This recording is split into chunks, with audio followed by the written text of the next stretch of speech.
നമുക്ക് നിധിയുടെ സുധീഷിന്റെ നാളത്തെ നല്ലൊരു കഥ കേട്ടാലോ? അങ്ങനെ ഇന്നത്തെ കഥയെ കണ്ടു ഒടുവില് എന്ത് ചെയ്യണമെന്ന് അറിയത്തില്ലാതെ വല്ലാതെ നിൽക്കുവാണ് സുഭാഷ്. സത്യങ്ങളൊക്കെ എല്ലാവരോടും തുറന്നു പറയാന്ന് കരുതിയിരുന്ന സമയത്ത് തന്നെ നിധി അങ്ങോട്ടേക്ക് വന്നു. നിധി അങ്ങോട്ടേക്ക് വരുന്ന സുധീഷോ സുഭാഷോ ഒന്നും വിശ്വസിച്ചിട്ടുണ്ടായിരുന്നില്ല, ചിന്തിച്ചത് പോലുമില്ല.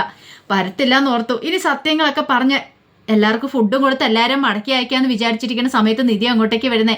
അങ്ങനെ നിധി വന്ന് കയറി കഴിഞ്ഞപ്പോൾ സന്തോഷമായി സുഭാഷിനും സുധീഷിനും ഒക്കെ. അതിനുശേഷം ഫോട്ടോ എടുപ്പും കാര്യങ്ങളൊക്കെ ആയിരുന്നു. നിധിക്ക് ഭയങ്കര ബുദ്ധിമുട്ടുണ്ടായിരുന്നു. അടുത്ത് നിൽക്കാനൊക്കെ പറഞ്ഞു കഴിഞ്ഞപ്പം നിധി വല്ലാത്തൊരു ബുദ്ധിമുട്ടോട് കൂടിയിട്ടാണ് നിൽക്കുന്നത്. പക്ഷേ സുധീഷ് ഇത്തിരി അടുത്തൊക്കെ നിന്നു. അങ്ങനെ കുറേ ഫോട്ടോസും കാര്യങ്ങളൊക്കെ എടുക്കുന്നുണ്ട്. ഭാസ്കരനും ഭയങ്കര സന്തോഷം. കാരണം ആദ്യമായിട്ടാണ് കുടുംബത്തിലൊരു മംഗളകർമ്മം നടക്കണേ. അതും ഇത്ര പെട്ടെന്ന് ഇങ്ങനെ തൻ്റെ രണ്ടാമത്തെ മകൻ്റെ കല്യാണം നടക്കുമെന്ന് പോലും പ്രതീക്ഷിച്ചില്ല. അങ്ങനെ ഫോട്ടോ സെക്ഷനൊക്കെ കഴിഞ്ഞ് കഴിഞ്ഞപ്പോഴത്തേനും ഭാസ്കരൻ അങ്ങോട്ട് കയറി വന്ന് പറഞ്ഞു, അതെ ഇനിയാണ് നമ്മൾ ശരിക്കുള്ള ഇത് കാണാൻ പോകുന്നതെന്ന് പറയണം. അപ്പോഴേക്കും സുഭാഷ് ചോദിച്ചു, അച്ഛൻ എന്താ പറയണേ? എടാ കല്യാണം നടക്കണ്ടേ? പോലീസ് സ്റ്റേഷനിൽ അവർ കൊണ്ടുപോയി എന്തോ താലി കെട്ടിയെന്നൊക്കെ പറയണു. പക്ഷെ അതൊന്നും പോരാ. നാലാളുടെ മുന്നിലേ നാളെ ആരെങ്കിലും ചോദിച്ചു കഴിഞ്ഞിട്ടുണ്ടെങ്കിൽ തല ഉയർത്തിപ്പിടിച്ച് തന്നെ പറയണം എൻ്റെ ഭാര്യയെന്ന്. അതിന് നാലാളുടെ മുന്നിൽ വെച്ച് തന്നെ താലി കെട്ടണമെന്ന് പറയണം. സുഭാഷിനൊന്നും മനസ്സിലായില്ല. അപ്പോഴേക്കും ചന്തുവിനോട് പറഞ്ഞ് അതും കൂടെ കൊണ്ടുവരാൻ പറയണം. ചന്തു രണ്ട് മാലയൊക്കെ കൊണ്ടുവന്നു. പിന്നീട് സുധീഷിന്റെ കയ്യിലേക്കും നിധിയുടെ കയ്യിലേക്കും കൊണ്ടു കൊടുത്തിട്ട് പറഞ്ഞു, പരസ്പരം അണിയിക്കാൻ പറയാ. ആദ്യം നിധിക്ക് കുറച്ച് വിഷമമൊക്കെ ഉണ്ടായിരുന്നു, പക്ഷെ അണിയിക്കാതിരിക്കാൻ പറ്റില്ലല്ലോ. അങ്ങനെ സുധീഷ് ആദ്യം നിധിയുടെ കഴുത്തെ മാലയിട്ടു. നിധിയോട് പറഞ്ഞിട്ട് നിധി ആകെപ്പാടെ വിഷമിച്ചിരിക്കുക. സുധീഷ് ഓർത്തു, ഇനിയിപ്പോൾ വിളിച്ചു വരുത്തിയേക്കുന്നവരുടെ മുന്നിൽ വെച്ച് ഇവിടെ തന്നെ നാണം കെടുത്തോന്നൊരു ചിന്തയൊക്കെയായിരുന്നു. എന്താണെങ്കിലും ഇത്തിരി സമയം കഴിഞ്ഞപ്പോൾ നിധിക്ക് വേറെ നിവൃത്തിയില്ലാത്തതുകൊണ്ട് നിധി അവൻ്റെ കഴുത്തിൽ മാലയിട്ടു. അപ്പോഴാണ് ഭാസ്കരൻ്റെ അടുത്ത ടിസ്റ്റ്. ഭാസ്കരൻ എന്ത് ചെയ്തു? തൻ്റെ പോക്കറ്റിൽ നിന്ന് ആ താലിമാല ഇങ്ങ് എടുക്കുവാണ്. എല്ലാവരും ഞെട്ടിപ്പോയി, സുഭാഷും സുധീഷ് സഹിതം. കാരണം മക്കൾ പോലും പ്രതീക്ഷിച്ചില്ല. കാരണം എപ്പോഴും വീടി വലിച്ചും കള്ളു കുടിച്ച് നടക്കുന്ന ഭാസ്കരൻ്റെ കയ്യിൽ എവിടുന്ന് ഇന്ന് വരെ വീട്ടിലേക്ക് ഒരു പൈസ കൊടുക്കുക ഒന്നും ചെയ്തിട്ടില്ല. ഈ താലിമാല എങ്ങനെ വന്നെന്നാ എല്ലാവരും ചിന്തിച്ച്. അവർക്കൊന്നും മനസ്സിലായില്ല ഇതെന്താ സംഭവം എന്ന് പോലും. ഭാസ്കരൻ ചെന്നിട്ട് പറഞ്ഞു, എടാ മോനെ, നീ ഇവളുടെ കഴുത്തിൽ കെട്ടാൻ പറയണം. 4 ആള് കാണുകയെ കെട്ടണം. ഭാസ്കരൻ്റെ മോന് ഇവളുടെ കഴുത്തിൽ താലി ആർത്തുന്നേ. പോലീസ് സ്റ്റേഷനിൽ വെച്ച് താലി കിട്ടിയതല്ലേ, പക്ഷെ അത് പോരാ, ഇവിടെ വെച്ച് 4 ആളുടെ മുന്നിൽ കെട്ടണമെന്ന് ഭാസ്കരന് ഭയങ്കര നിർബന്ധം. വിളിച്ചു വരുത്തിയവരുടെ ഒക്കെ മുന്നിൽ. കാരണം നാളെ ആരും കളിയാക്കാനായിട്ട് പാടില്ല. നിധി അപ്പോൾ വളരെ ദയനീയമായി സുധീഷിനെ നോക്കുകയാണ്. സുധീഷ് പെട്ടുപോയി. ദൈവമേ, ഇനി എന്താ ചെയ്യണ്ടേ? സുഭാഷിനും വല്ലാതെ ആയിപ്പോയി. കാരണം സുഭാഷ് പറഞ്ഞ് ഇവിടെ വന്ന് നിന്നാൽ മാത്രം മതി, വേറെ പ്രശ്നമില്ലെന്ന് പറഞ്ഞ. പക്ഷെ ഇങ്ങനെയൊക്കെ ഭാസ്കരൻ ചെയ്യുന്ന സുഭാഷും പ്രതീക്ഷിച്ചില്ല. ഇനിയിപ്പോൾ എന്ത് ചെയ്യും? നിധി പതുക്കെ പറഞ്ഞു, എനിക്ക് പറ്റില്ല, ഞാൻ ഇവിടുന്ന് പോകുമെന്ന് പറയണം. സുഭാഷ് പറഞ്ഞു, സുഭാഷിന് എന്ത് ചെയ്യണമെന്ന് അറിയത്തില്ല. അപ്പോഴേക്കും സുധീഷ് നിധിയോട് പറഞ്ഞു, അതെ ഇപ്പോൾ ഒന്ന് നിൽക്കുക, ഞാൻ പറയുന്നൊന്ന് കേൾക്ക്. ഇത് വെറുതെ കെട്ടുന്ന, അത് കാര്യമായിട്ട് എടുക്കണ്ടെന്ന് പറയണം. അതൊന്നും പറഞ്ഞിട്ട് കാര്യമില്ല. കാരണം സുഭാഷ് തൊട്ടടുത്തിരിക്കുന്നതുകൊണ്ട് സുഭാഷിന് ഇതൊക്കെ കേൾക്കാം. സുഭാഷിന് നല്ല ടെൻഷനായിരുന്നു.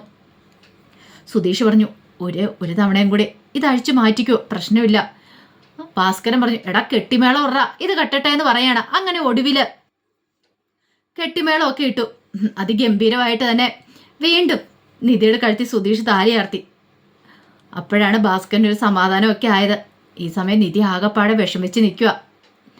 എന്ത് ചെയ്യണമെന്ന് പോലും അറിയത്തില്ല. പിന്നെയും കുറേ ഫോട്ടോസും കാര്യങ്ങളും എടുക്കുന്നുണ്ടായിരുന്നു. ഹരീഷും അതുപോലെ നികേഷും ഒക്കെ ഓടി വന്നു. ഞങ്ങളുടെ ഫോട്ടോ എടുക്കണമെന്ന് പറഞ്ഞ് സുഭാഷിനെയൊക്കെ വിളിച്ചിരുത്തി ഫോട്ടോയൊക്കെ എടുക്കുന്നുണ്ട്. എല്ലാവരും ഒരുമിച്ച് എന്നുള്ള ഫോട്ടോയൊക്കെ എടുക്കുന്നുണ്ട്. ആ സമയം നിധിയാണെങ്കിൽ അകലം പാലിച്ചാൽ നിന്ന സുധീഷിനോട്. കാരണം നിധിക്ക് ഒട്ടും അങ്ങോട്ട് അടുക്കാനായിട്ട് കഴിയുന്നുണ്ടായിരുന്നില്ല സുധീഷുമായിട്ട്. വല്ലാത്ത ടെൻഷനും വെപ്രാളമൊക്കെ ആയിരുന്നു. അങ്ങനെ ഫോട്ടോ സെക്ഷനൊക്കെ കഴിയാറായി കഴിഞ്ഞപ്പോഴത്തേനും അങ്ങോട്ടേക്ക് ഓടി വരുവാണ് സുനന്ദി. കാരണം സുനന്ദിയെ വീട്ടിൽ പോകാനും പറഞ്ഞുകൊണ്ട് സുനന്ദിയുടെ അമ്മ പറഞ്ഞു വിട്ടായിരുന്നു. ഓടി വന്നിട്ട് സുഭാഷ് അവിടെ നിൽക്കുന്നുണ്ടായിരുന്നു. സുഭാഷിനോട് ചേർന്ന് നിന്നിട്ട് പറഞ്ഞു, അതെ സുഭാഷ് ഏട്ടാ, നമുക്ക് രണ്ടു കൂടെ ഒരു ഫോട്ടോ എടുത്താലും നിൽക്കുക. ഫോട്ടോ ഇങ്ങോട്ടേക്ക് വരാനും പറഞ്ഞുകൊണ്ട് സുഭാഷിൻ്റെ കയ്യിലേക്ക് കയറി പിടിച്ചു. പിന്നീട് ഫോട്ടോഗ്രാഫറോട് പറഞ്ഞു, ഞങ്ങളുടെ ഒരു ഫോട്ടോ എടുക്കാൻ പറയണം. അയാൾ ഫോട്ടോ എടുത്തു. ആ സമയം സുഭാഷിനോട് പറഞ്ഞു, എൻ്റെ പ്രിന്റ് കിട്ടിക്കഴിയുമ്പോൾ എനിക്ക് ഒരെണ്ണം തരണം. ഇതേ ഈ ഫോട്ടോ എടുക്കാൻ വേണ്ടി മാത്രമായിട്ട് ഞാൻ അവിടുന്ന് ഓടി വന്ന അറിയാവോ? അമ്മ കാണാതെ ഓടി വന്ന ഇപ്പം തന്നെ അമ്മ എന്നെ അന്വേഷിക്കും, അതിനു മുമ്പ് പോകണം. ഇത് കേട്ടപ്പോൾ സുഭാഷ് പറഞ്ഞു, പോകാനോ? അതെനിക്ക് പോകണമെന്ന് പറയണം. അങ്ങനെ പോകാൻ തിരിഞ്ഞു കഴിഞ്ഞപ്പോഴത്തേനും സുനന്ദിയോട് പറഞ്ഞു, അങ്ങനെ പോകാൻ വരട്ടെ, ഇങ്ങോട്ട് വാന്ന് പറയണം. വിളിച്ചോണ്ട് പോയി അവിടെ കസലിലെത്തി. ആഹാരം കഴിച്ചിട്ട് പോയാൽ മതി എന്ന് പറയണം. കഴിക്കാനാ? അതെ കഴിക്കാനെന്ന് പറയണം. പിന്നീട് സുഭാഷ് തന്നെ വിളമ്പി കൊടുക്കുകയാണ്. സുനന്ദിക്ക് ഭയങ്കര സന്തോഷമായി. ഇത്തിരി സമയം കഴിഞ്ഞ് കഴിയുമ്പോഴത്തേനും ഫോട്ടോ സെക്ഷനൊക്കെ കഴിഞ്ഞ് നിധി സുധീഷും കൂടെ കഴിക്കാനായിട്ട് അങ്ങോട്ട് വന്നു. നിധിക്കാണ് കഴിക്കണമെന്ന് പോലും ഇല്ലായിരുന്നു. അങ്ങനെ ചേട്ടനയ്യന്മാരെല്ലാവരും കൂടെ ഒന്നിച്ചിരിക്കുകയാണ്. സുഭാഷ് പറഞ്ഞു, ഞാൻ ഇപ്പം ഇരിക്കുന്നില്ല, ഞാൻ വിളമ്പിത്തരാമെന്ന് പറയണം. ആ സമയത്ത് അവിടെ ചന്തു ഒക്കെ ഉണ്ടായിരുന്നു. ചന്തു പറഞ്ഞു, അതിൻ്റെ ആവശ്യമുണ്ടോ, ചേട്ടനും കൂടി ഇരുന്നോളം പറയണേ. വേണ്ട വേണ്ട, എൻ്റെ അനുജനല്ലേ, അവന് ഞാൻ തന്നെ വിളമ്പി കൊടുക്കണമെന്ന് പറഞ്ഞു. അങ്ങനെ അവർക്ക് രണ്ടുപേർക്ക് സുഭാഷ് തന്നെയാണ് വിളമ്പി കൊടുക്കുന്നത്. അങ്ങനെ കാര്യങ്ങളൊക്കെ ഭംഗിയായിട്ട് നടന്നു. എല്ലാവരും പിരിഞ്ഞുപോയി. ഈ സമയത്ത് സുഭാഷിന് നെഞ്ചിനകത്തൊരു പിടപ്പായിരുന്നു. കാരണം നിധി ഒട്ടും ഇഷ്ടപ്പെട്ടല്ല ഈ വിവാഹത്തിന് പോലും സമ്മതിച്ചേ. കാരണം സുധീഷ് പറഞ്ഞത് വെച്ചാണെങ്കിൽ ഇനിയിപ്പം ഇന്നോ നാളെ അവൾ തിരികെ പോകും. ആ സമയത്ത് ഇനിയിപ്പോൾ എല്ലാവരുടെയും എന്ത് പറയുന്നൊരു ചിന്തയുണ്ടായിരുന്നു. അവന് ഈ കള്ളത്തരങ്ങളൊക്കെ പറഞ്ഞോണ്ടാ, അല്ലായിരുന്നെങ്കിൽ ഈ പ്രശ്നങ്ങളൊന്നും ഉണ്ടാകത്തില്ലായിരുന്നു. നാട്ടുകാരെ വിളിച്ചു കൂട്ടേണ്ട കാര്യമില്ലായിരുന്നു. ആ പെങ്കൊച്ചിൻ്റെ വഴിക്ക് പോകാനും. ഇനിയിപ്പോൾ എന്തായി തീരും. ഇത്രയും കാര്യങ്ങളൊക്കെ ഭംഗിയായിട്ട് നടന്നു. സുഭാഷ് ചേട്ടനാകുമ്പം അതിൻ്റെ ടെൻഷനും കാര്യങ്ങളൊക്കെ സുഭാഷിനുണ്ടായിരുന്നു. ഇത്തിരി സമയം കഴിഞ്ഞു. അങ്ങനെ രാത്രിയായി കഴിഞ്ഞ് കഴിഞ്ഞപ്പോഴത്തേനും ഭാസ്കറിൻ്റെ അടുത്തേക്ക് സുധീഷ് എന്നിട്ട് ചോദിച്ചു, അച്ഛാ ഞാനൊരു കാര്യം ചോദിച്ചുകൊണ്ട് സത്യം പറയുമെന്ന് ചോദിക്കുക. എന്ത്? അച്ഛൻ എന്താണ് ഇന്നത്തെ ദിവസം അച്ഛനായിരുന്നു സ്റ്റാർ എന്ന് പറയണം. സ്റ്റാറോ? അതെ, കൃത്യസമയത്ത് തന്നെ താലിമാലയെ കൊണ്ടു തന്നില്ലേ. അല്ല അച്ഛാ, അതെവിടുന്നാ? പുതിയതാണോ എന്ന് ചോദിച്ചു. പുതിയതോ? എടാ, പുതിയത് മേടിക്കാൻ എൻ്റെ കയ്യിൽ എവിടുന്ന പൈസ? അപ്പം എവിടുന്നേലും മോഷ്ടിച്ചുകൊണ്ട് വന്നാണോ? മോഷ്ടിക്കാനോ? പോടാ അവിടുന്ന്. മോഷ്ടിക്കേണ്ട കാര്യമൊന്നും എനിക്കില്ല. അല്ല, അച്ഛന് പിന്നെ എവിടുന്ന പൈസ കിട്ടിയത്? അച്ഛൻ എവിടുന്ന താലിയും മാല മേടിച്ചേ?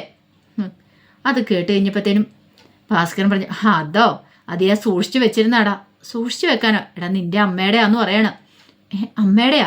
അതെ, അതാ ഞാൻ നിനക്കെടുത്ത് തന്നെ. ഇത്രയും കാലം ഞാനത് സൂക്ഷിച്ചു വെച്ചിരുന്നാന്ന് പറഞ്ഞു. അപ്പോഴേക്കും സുധീഷ് ഒരു നിമിഷം ആലോചിച്ചു.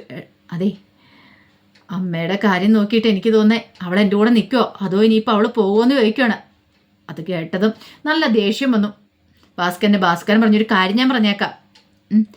അവൾ നിൻ്റെ കൂടെ ജീവിക്കുന്നതൊക്കെ നിൻ്റെ കയ്യിൽ പോലെ ഇരിക്കും. നിങ്ങൾ സന്തോഷ സമാധാനത്തോടെ ജീവിക്കുകയാണെങ്കിൽ ഒരുമിച്ച് ജീവിക്കാൻ പറ്റും. അല്ലാതെ വെറുതെ അമ്മയെ കുറ്റം പറയേണ്ട കാര്യമൊന്നും ഇല്ലയെന്ന് പറഞ്ഞു. പിന്നെ സുധീഷ് കൂടുതലൊന്നും പറഞ്ഞില്ല. സുധീഷ് അങ്ങോട്ടേക്ക് പോയി. ഈ സമയം നിധി ആകെപ്പാടെ വിഷമിച്ചിരിക്കുക. നിധിക്ക് വല്ലാത്തൊരു ടെൻഷനായിരുന്നു. എന്ത് ചെയ്യണമെന്ന് പോലും അറിയത്തില്ലാത്തൊരവസ്ഥ. കാരണം വീണ്ടും തൻ്റെ കഴുത്ത് താലി ആർത്തിരിക്കുക.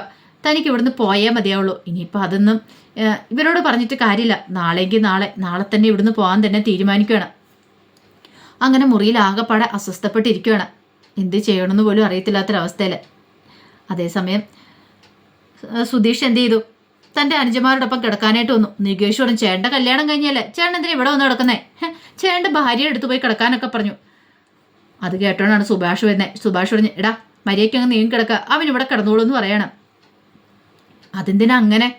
നിന്നോട് പറയുന്നത് നീ അങ്ങനെ അനുസരിച്ചാൽ മതി, കൂടുതൽ ചോദ്യമൊന്നും വേണ്ടെന്ന് പറയണം. സുഭാഷിനെ അറിയാലോ, അവർ സ്നേഹിച്ച് കല്യാണം കഴിച്ചൊന്നും അല്ലെന്ന് തൻ്റെ അനുജന്മാരോട് പറഞ്ഞിട്ടുമില്ല. അതിപ്പോൾ തൽക്കാലത്തേക്ക് പറയേണ്ടെന്ന് തീരുമാനിച്ചിട്ടാണ് അങ്ങനെ പറയണേ.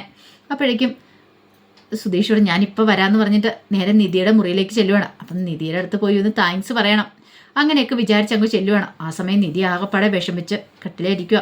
സുധീഷിനെ നോക്കിയെന്ന് പോലുമില്ല.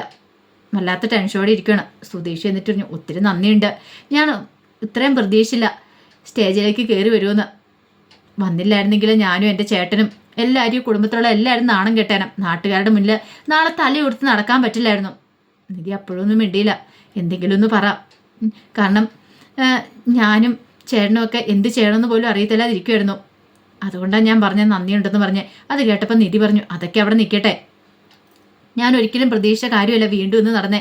എൻ്റെ കഴുത്തിൽ കിടക്കുന്ന താലി അത് ഞാൻ ഊരി വെക്കാൻ വേണ്ടി പ്രാർത്ഥിച്ച ആ സമയത്താണ് അടുത്തതും കൂടെ വീണ്ടും വന്നിരിക്കുന്നത്. ഒരു കാര്യം ഞാൻ പറയാം, എനിക്ക് നാളെ ഇവിടുന്ന് പോകണം, എന്നെ നാളെ ഹോസ്റ്റലിൽ കൊണ്ടേ ആക്കണമെന്ന് പറയണം. പെട്ടെന്ന് സുധീഷ് ഞെട്ടിപ്പോയി. എന്താ നിധി പറയണേ? ഞാൻ പറഞ്ഞില്ലേ എന്നെ ഹോസ്റ്റലിൽ കൊണ്ടേ ആക്കാമെന്ന് പറഞ്ഞില്ലേ കൊണ്ടുവന്നേ, അതുകൊണ്ട് എനിക്ക് നാളെ ഹോസ്റ്റലിൽ പോയാൽ മതിയാവുള്ളൂ. വീട്ടുകാരോട് എന്ത് പറയണമെന്ന് അത് സുധീഷ് തന്നെ തീരുമാനിച്ചാൽ മതി എന്നൊക്കെ പറഞ്ഞു. സുധീഷ് ആകെപ്പാടെ പെട്ടുപോയ അവസ്ഥയായിരുന്നു. ഈ സമയം സുഭാഷിന് ഭയങ്കര വിഷമമുണ്ടായിരുന്നു. സുഭാഷ് അങ്ങനെ അവിടെ പോയി ദൈവങ്ങളുടെ ഫോട്ടോ കുറച്ചെണ്ണം വെച്ചിട്ടുണ്ടായിരുന്നു. പോയി മനോവഴി പ്രാർത്ഥിക്കുവാണ്, എൻ്റെ ഭഗവാനെ ഇതുവരെ കാര്യങ്ങളൊക്കെ ഭംഗിയായിട്ട് നടത്തി, ഇനി എങ്ങനെയാവും അറിയത്തില്ല അവരുടെ ജീവിതം. പരസ്പരം സ്നേഹിച്ച് കല്യാണം കഴിച്ചതൊന്നുമല്ല, പക്ഷെ അവർ പിരിയാതെ നോക്കണമെന്നൊക്കെ പറഞ്ഞുകൊണ്ട് സുഭാഷ് പ്രാർത്ഥിക്കുകയാണ്. കാരണം സുഭാഷിന് അത്ര പ്രിയപ്പെട്ടാണ് തൻ്റെ അനുജന്മാരെ. അവർക്ക് എന്തെങ്കിലും ഒരു പോറൽ പോലെ സംഭവിച്ചിട്ടുണ്ടെങ്കിൽ സഹിക്കാൻ പറ്റില്ല. സുധീഷിന് ഇഷ്ടമാണെന്നറിയാം നിധിയെ, പക്ഷെ നിധിക്ക് അങ്ങനെയല്ലല്ലോ. നാളെ ഇനിയിപ്പോൾ ആൾക്കാരുടെയൊക്കെ എന്തും മറുപടി പറയും. അതൊക്കെ ഓർത്തിട്ട് സുഭാഷിനെ നെഞ്ചിടിച്ചുകൊണ്ടിരിക്കുകയാണ്. അപ്പോൾ അതിൻ്റെ വിശേഷങ്ങളൊക്കെയാണ് കാണാൻ പോകുന്നത്. ആ വിശേഷങ്ങൾക്കായി നമുക്ക് എല്ലാവർക്കും കാത്തിരിക്കാം കേട്ടോ. ഒരിക്കൽ കൂടി എല്ലാവർക്കും ശുഭദിനം നേർന്നുകൊണ്ട് നിർത്തുന്നു. നന്ദി.